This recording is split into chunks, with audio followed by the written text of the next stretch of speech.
అన్ని పార్టీల మధ్య ఒక టఫ్ ఫైట్ నడిచినప్పుడు నువ్వా నేనా అని ఒక పోరాటం జరిగినప్పుడు ఖచ్చితంగా కర్ణాటక లాంటి ఫలితాలు రిపీట్ అవుతాయనో లేదంటే హంగ్ వచ్చే అవకాశం ఉంటుందనో ఒక ప్రచారం అయితే జరుగుతుంది. తెలుగు రాష్ట్రాలు ఇప్పటివరకు జరగకపోయినా ఆంధ్రప్రదేశ్లో ఆ పరిస్థితి ఏమన్నా కనిపిస్తుందో అటువంటిది హంగ్ వచ్చే ఛాన్స్ ఎంతవరకు ఉంది? భారతీయ జనతా పార్టీ, తెలుగుదేశం, జనసేన మూడు కలిస్తే ఒకవేళ సింగిల్గానే గనక వైసీపీ బరిలోకి దిగి కలిస్తే గనక హంగు గనక వస్తే అప్పుడు పరిస్థితి ఉంటుందా? ఎవరికాలు విడివిడిగా పోటీ చేసే అవకాశాలు ఉన్నాయా? బీజేపీ కలుస్తుందా లేదా అనేది ఇంకా క్లారిటీ లేదు కాబట్టి ఆ దిశగా జనసేన అన్న ఆలోచనలు చేస్తుందా?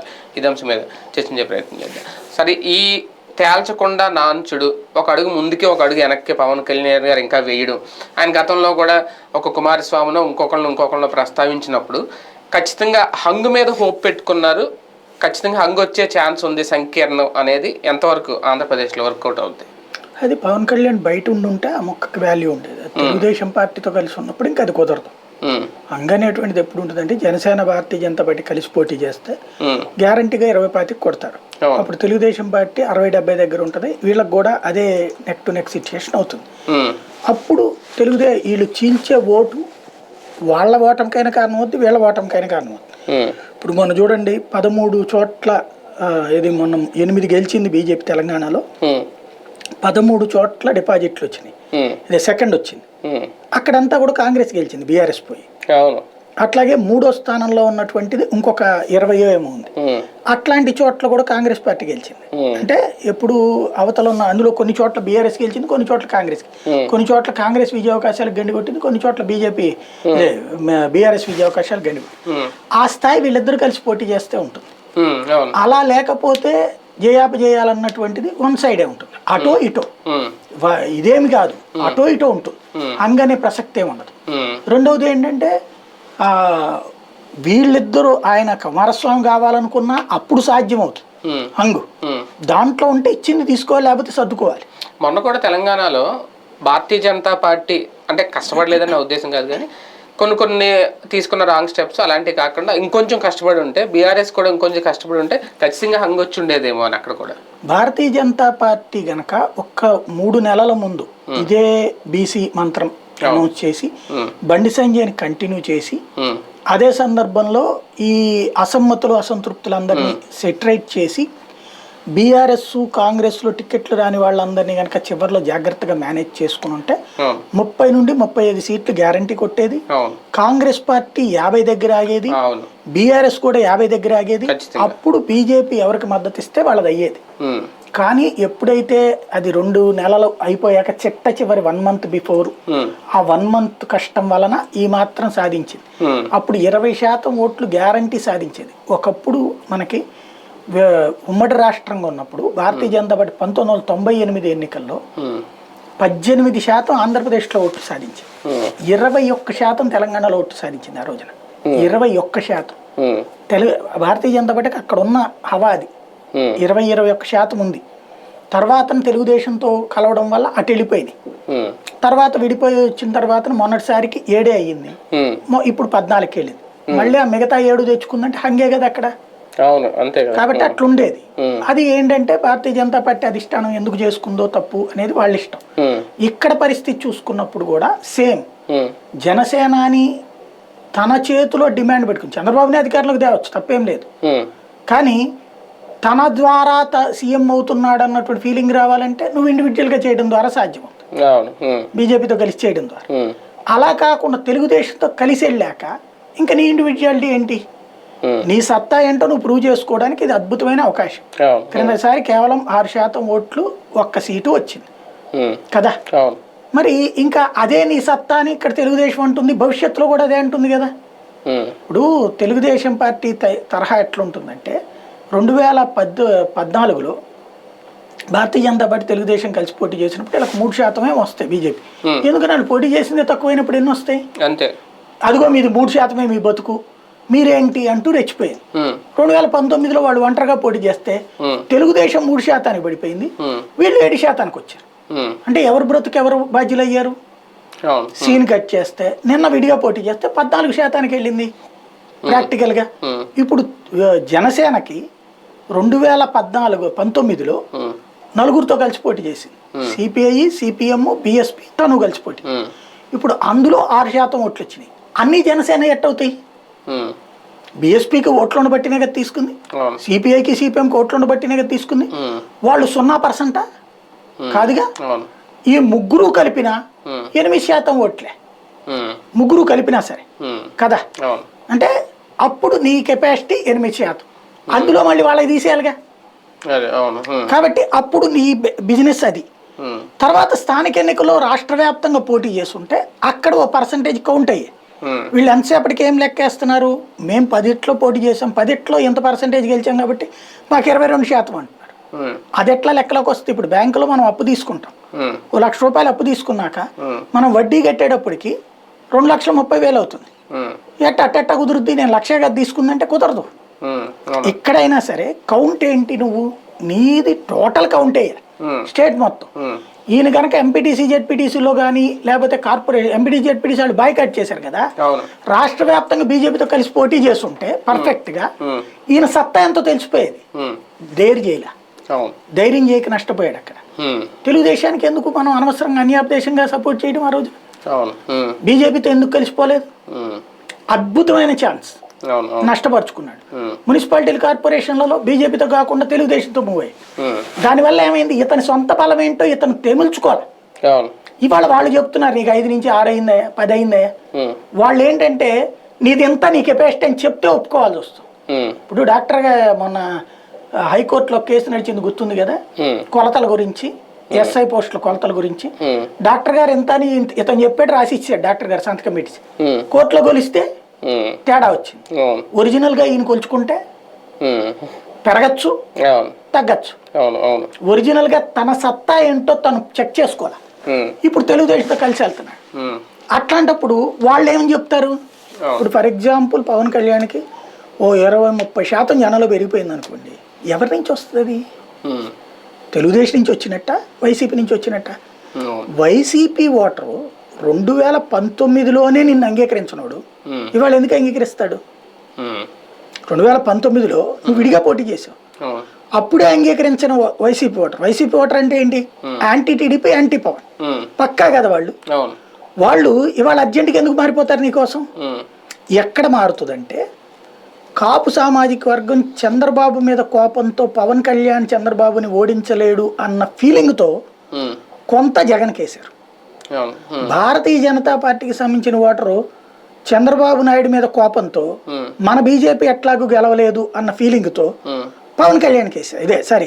ఇతను కేసారు, జగన్. ఆ 2 ఓట్లు ఏమన్నా నువ్వు వెనక్కి తెచ్చుకోగలవు తప్పించి original YSR Congress party voter 45% 2014 fix అయ్యాడు. ఒక అవకాశం ఇవ్వచ్చు అని మార్పు కోరుకునే ఓటర్లు ఉంటారా? లైక్ తెలంగాణలో జరిగినట్టు అదే 5%. అంతేనా? అంతే కదా. మనకి ఎప్పుడు కూడా తటస్థ ఓటర్ అన్నటువంటిది 15 నుంచి 18% ఉంటారు ఖచ్చితంగా. బట్ వాళ్ళు ఏదో ఒక సింపతైజర్ అయ్యి ఉంటారు, వాళ్ళు ఇటుకి టర్న్ అవ్వాలి. ఇక్కడ మనం 2009-10లో కదా ఇతను పార్టీ పెట్టుకుంది, 12లో అనుకుంటా జగన్మోహన్ రెడ్డి పెట్టుకొచ్చింది. ఆ రోజు నుండి చూసుకుంటే అతను ఓటింగ్ పర్సంటేజ్ ఎప్పుడు కూడా 45 అబోవ్ ఉంటుంది. 45 అబోవ్. మనకి 2014లో కూడా 45 కదా అతనికి. అంటే కాంగ్రెస్ ఓట్ బ్యాంక్ మొత్తం అతను అట్లా కూడా కాంగ్రెస్ బ్యాంక్ అనడానికి కూడా లేదు, ఎందుకంటే కాంగ్రెస్ 39 అంత ముందు. కాంగ్రెస్ కాకుండా తటస్థ ఓటర్లోంచి అతను లాక్కున్నారు, అందుకని 45 ఉంది అతను. ఆ 45 నుంచి పైన వచ్చింది బోనస్ తనకి, అది తటస్థ ఓటర్లో నుంచి. ప్లస్ తెలుగుదేశం ఓటర్ వచ్చేటప్పుడు గతంలో 30-35%, ఇప్పుడు 40% ఉంది మొన్న వచ్చింది. అది నిలబడతదా? ఇప్పుడు పవన్ కళ్యాణ్కి వచ్చే ఓటరు అందులో మిస్ అయ్యే 5-6% అనుకుంటున్నాను నేను. ప్రభుత్వ వ్యతిరేకత ఇంకో 2-3% రావాలి. చంద్రబాబు నాయుడు ఓటర్ మిగతా వాళ్ళు అయ్యి ఉండాలి అప్పుడు, అంతే కదా. కానీ వీళ్ళిద్దరు కలిస్తే యువతలకి ఎందుకు వస్తారు? భారతీయ జనతా పార్టీతో మాత్రమే కలిసి ఉంటే పవన్ కళ్యాణ్ అప్పుడు సాధ్యం అవుతుందా హంగు? అప్పుడు కాపు సామాజిక వర్గం ఓట్ బ్యాంక్ మొత్తం జనసేనకి స్టిక్ అనే అవకాశం ఎంతవరకు ఉంటుంది? ఇప్పటికి టైం అయిపోయింది. ఆ పని ఒక నెల రోజులు, కనీసం ఒక 6 నెలల క్రితం నుంచి అన్న భారతీయ జనతా పార్టీ జనసేన గనక వాస్తవంగా ఈ 4 ఏళ్ల నుండి చేస్తుంటే ఇప్పటికి ట్రయాంగులర్ ఫైట్ లో హీరో అయ్యి ఉండే, పవన్ కళ్యాణ్ హీరో అయ్యి ఉండేవాడు. కనీసం 2-3 నెలల క్రితం చేసినా అయిపోయేది. ఇప్పుడు దాన్ని ఏమంటారు, కట్టప్ప టైపులో వీర విధేయత ప్రకటించేసి తెలుగుదేశానికి, తెలుగుదేశం వాళ్ళేమో అందరూ జనసేన వాళ్ళను నువ్వు నా పక్కన కూర్చుని అర్హత ఏడుందిరా నీకు పో అంటాడు, లేకపోతే స్టేజ్ మీద తోసేస్తాడు, నీ సంగతి తేలుస్తానంటాడు. అయినా వాళ్ళని ఏమి అనబాక, వాళ్ళని ఏదన్నా అంటే నువ్వు వైసీపీ మనిషివని నేను ముద్రేస్తాను, స్టాంప్ పట్టుకు తిరుగుతుంటాను, అట్లాగే మీలో ఉన్నటువంటి ఇదంతా కూడా ఎగోని అంతా దాచేసుకోండి, మీలో ఉన్న అహాన్నంతా చంపేసుకోండి, నేను ఈ దేశ సంక్షేమం కోసం, ఈ లోక కళ్యాణం కోసం, జగన్ అనేటువంటి రాక్షసుడిని దించడం కోసం చంద్రబాబు నాయుడు అనేటువంటి దైవాన్ని సంబూతుడి దగ్గరికి వెళ్తున్నాను అన్న తర్వాత వేర్ ఈజ్ ఆల్టర్నేటివ్? అవును, పూర్తిగా మారలేదా పవన్ కళ్యాణ్ గారు పూర్తి రాజకీయ నాయకుల్లాగా? ఎందుకంటే భారతీయ జనతా పార్టీని ఆయన వదులుకోవాలనుకోవట్లేదేమో, హోల్డ్లో పెట్టుకున్నారేమో. అవసరమైతే రేపొద్దున టీడీపీ కనుక నిజంగా గౌరవప్రదం అనే మాటకు తగ్గట్టుగా పొత్తులో సీట్లు కేటాయించకపోతే వెనక్కి తగ్గుతారు. ఆయన పూర్తిగా కాదు, మామూలు రాజకీయ నాయకుడి కంటే ఎక్కువ మారిపోయాడు ఆయన. అవునా? మామూలు రాజకీయ నాయకుడికి కొంత పౌరుషం అట్లాంటి ప్రదర్శిస్తారు తేడా వచ్చినప్పుడు. భారతీయ జనతా పార్టీకి సీట్లు తగ్గించినప్పుడు రివోల్ట్ అయింది, లేకపోతే తెలంగాణలో పోరా అని చెప్పింది, సొంతగానే పోటీ చేస్తుంది, వాళ్ళు ఎక్కడ చంపుకోలే. పూర్తిగా మారితే కనుక ఇప్పుడు మొన్న తెలంగాణలో అధికార పక్షాన్ని అక్కడ గురించి ఒక ముక్క కూడా మాట్లాడలేదు. ఓకే, ఆయన సినిమా ఇండస్ట్రీ అదని. కాంగ్రెస్ పార్టీ గురించి కూడా ఎక్కడ ఆయన ఏమీ మాట్లాడరు. ఆయన ఎప్పుడు జగన్ విమర్శిస్తారు, వైసీపీని తిడతారు తప్ప పూర్తిగా మారిన నాయకుడు అయితే ఇప్పుడు చూడండి, భారతీయ జనతా పార్టీ నాయకులు జగన్ తిడతారు, తెలుగుదేశం పార్టీని తిడతారు, వాళ్ళ శత్రువుగా ఫీల్ అయ్యే వాళ్ళని ప్రత్యర్థులు అందరినీ తిడతారు, విమర్శిస్తారు. కానీ ఈయన దగ్గర ఇంకా అది కనిపించట్లేదు కదా, లక్షణాలు ఏం రాలేదు కదా. ఒరిజినల్ రాజకీయ నాయకుల లక్షణం ఏందే అంటున్నా నేను. ఈ రాజకీయ నాయకుల లక్షణాలు కదా, అది ఉద్యమ సంస్థల లక్షణాలు. భారతీయ జనతా పార్టీ రివోల్ట్ అవుతుందంటే ఉద్యమ సంస్థ, కమ్యూనిస్టుల ఆవేశం ఉందంటే ఉద్యమ సంస్థ, అది తెలుగుదేశం పార్టీ అగ్రెసివ్గా ఉంటుందంటే ఉద్యమ సంస్థ, కాంగ్రెస్కి వ్యతిరేకంగా పుట్టుకొచ్చినటువంటి సంస్థ అది. కానీ ఎప్పుడైతే చంద్రబాబు వచ్చాక రాజకీయ నాయకుడు ఆయన. బీఆర్ఎస్ లొంగిపోవట్లేదే ఇప్పటికి కూడా, ఉద్యమ సంస్థలు ఇవన్నీ ఉద్యమ పార్టీలే. భారతీయ జనతా పార్టీ హిందుత్వ ఉద్యమ పార్టీ, వీళ్ళందరూ కూడా ఉద్యమ పార్టీలు. కాంగ్రెస్ కూడా స్వతంత్ర ఉద్యమ పార్టీ. ఇట్లాగా తెలుగుదేశం పార్టీ కూడా ఉద్యమ పార్టీ, కాంగ్రెస్ వ్యతిరేక ఉద్యమ పార్టీ. కానీ రియల్ పొలిటీషియన్ చంద్రబాబు. ఆ తర్వాత ఆ స్థాయిలో మళ్ళీ పవన్ కళ్యాణ్ ఎమర్జ్ అవుతున్నాడు. ఏంటి పొలిటీషియన్ అనేవాడు అందితే జుట్టు, అందకపోతే కాళ్ళు పట్టుకోవాలి, అందితే జుట్టు, అందకపోతే కాళ్ళు, అంతే కదా. ప్రస్తుతం అంతే వాళ్ళిద్దరు చేస్తుంది. భారతీయ జనతా పార్టీ అందలేదు, దాన్ని జుట్టు పట్టుకోవాలని చూశారు, తర్వాత కుదరదు అనుకున్నప్పుడు కాళ్ళు పట్టుకోవాలని చూస్తున్నారు. అదే సందర్భంలో పవన్ కళ్యాణ్ విషయంలోనే అంతే. చంద్రబాబు ఆ రోజున అందిందని జుట్టు పట్టుకుందామని చూసుకున్నాడు, ఆయన నిధులు ఇచ్చుకుని వచ్చాడు కాబట్టి కాళ్ళు పట్టుకున్నాడు. అట్లాగే ఇప్పుడు పవన్ కళ్యాణ్ ఏం చేస్తున్నాడు, తెలుగుదేశం పార్టీతో జుట్టు పట్టుకుందామని చూస్తూ కాళ్ళు పట్టుకుంటున్నాడు, భారతీయ జనతా పార్టీని జుట్టు పట్టుకుని తిప్పుతున్నాడు. కాబట్టి రియల్ పొలిటీషియన్ వీళ్ళిద్దరూ కూడా, బాబు పవన్ అవసరమైతే ఎంతకైనా తగ్గేస్తారు, ఎదుటోళ్ళ భాషలో దిగజారడు. అవసరం లేకపోతే ఎవరినైనా సరే పోరా అంటారు, అంటే తమ చేతిలో పవర్ ఉన్నప్పుడు.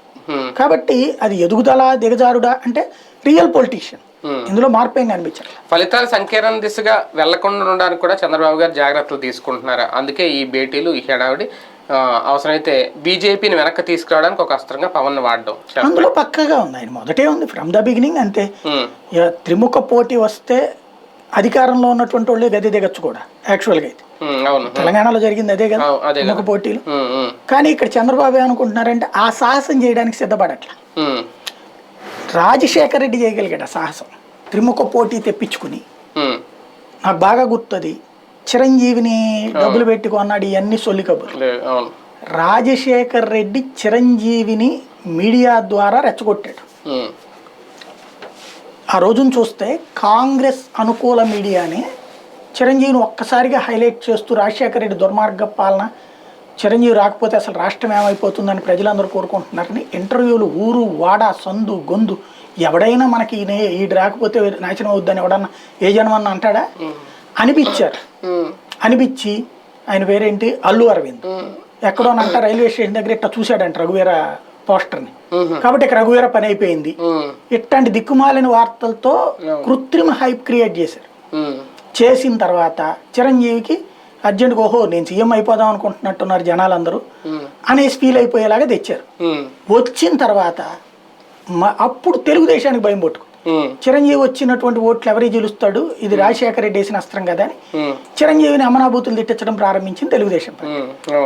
అయిపోయాక ఏ మీడియా అయితే అంతకుముందు చిరంజీవికి అయిపించిందో అదే మీడియాతో రాజశేఖర రెడ్డి చిరంజీవిని దొక్కిచ్చాడు. ఇటు తెలుగుదేశం తన మీడియా ద్వారా దొక్కిచ్చింది. ఇద్దరూ కలిసిన ట్రాప్లో చిరంజీవి పడిపోయాడు. దాని పర్యవసానం ఓట్ల చీలిక, దాని పర్యవసానం రాజశేఖర రెడ్డి మళ్ళీ అధికారంలో. అంటే అప్పుడంటే 294 కాబట్టి ఆ ఫైట్కి ఆయన సిద్ధపడ్డారు, దానికి తగ్గట్టుగా మీరు అన్నట్లు ఓట్ల చీలిక ఇది. ఇప్పుడు 170 స్థానాలకి అంత అవుతుందా? అందుకని ఇప్పుడు చంద్రబాబు ధైర్యం చేయట్లేదు అంటున్నా. అదే అందుకే ధైర్యం చేయట్లేదు. ఆయన వైఎస్ఆర్ ధైర్యం చేశారంటే అన్నిట్లో ధైర్యంగా ఉన్నాడు. చంద్రబాబు నాయుడు అన్నిట్లో తనకు అధికారం వచ్చేదాకా ఏమైనా చదువుపోతాడు. ఆయన అధికారం వచ్చాక ఎవరిని లెక్క చేయడు. చంద్రబాబుకున్న స్టైల్ ఏంటంటే అధికారం రాకముందు అదేదో వసుదేవుడు అంతటోడే అంటారు కదా, ఆ సామెతను నిరువు చేస్తాడు. ఎవరి దగ్గరికైనా వెళ్తాడు, మారాను నేను అంటాడు, చూడమంటాడు, మీ నుంచి మీ మనిషిని అంటాడు, సిద్ధపడండి అంటాడు. హంగు దిశగా వెళ్లకుండా ఉండడానికి బాబుగారు జాగ్రత్తలు తీసుకుంటే వీళ్ళు ఏ నిర్ణయం తీసుకున్నా సరే జగన్మోహన్ రెడ్డి గారికి థ్రెట్ తప్పదన్నట్టుగా ఉన్నాయో ప్రస్తుత రాజకీయాలు. ఖచ్చితంగా కలవకపోయినా థ్రెట్ అనే ఫీలింగ్ సహజంగా వెళ్ళకుంటది. అంటే వీళ్ళు క్రియేట్ చేస్తున్నారా అంటే అదే కదా హైప్ క్రియేట్ కదా, ఇద్దరు కలిస్తే హైప్ క్రియేషన్. అది జనం ఎంతవరకు రిసీవ్ చేసుకుంటారనే చూడాలి. రేపొద్దున సీట్ల లెక్క తర్వాత ఏమన్నా ఆ హైప్ అలాగే ఉంటుందా, తగ్గిపోతుందా? ఎంత ఉంటే హైప్? పవన్ కళ్యాణ్ లాయల్టీ అన్నటువంటిది చంద్రబాబుకి వరం కాబట్టి ఏమీ కాదు, పొత్తు ఖచ్చితంగా ఉంటది. ఎన్నిచ్చినా ఏం జరిగినా ఉంటది, ఎన్నిచ్చినా ఏమిచ్చినా ఇవ్వకపోయినా సరే 4 ఇస్తానన్నా సరే సర్దుకుంటాడు పవన్ కళ్యాణ్. రైట్, చూద్దాం హంగు దిశగా ఫలితాలు ఉంటాయా, నిజంగా ఆ పరిస్థితి వస్తుందా? ఆ పరిస్థితి రాకుండా ముందే చంద్రబాబు గారు జాగ్రత్త పడుతున్నారా? పవన్ కళ్యాణ్ గారి నిర్ణయాలు ఆయన ప్రకటన తర్వాత ఇవన్నీ ఒక క్లారిటీ వస్తుంది. చూద్దాం జరుగుతుంది.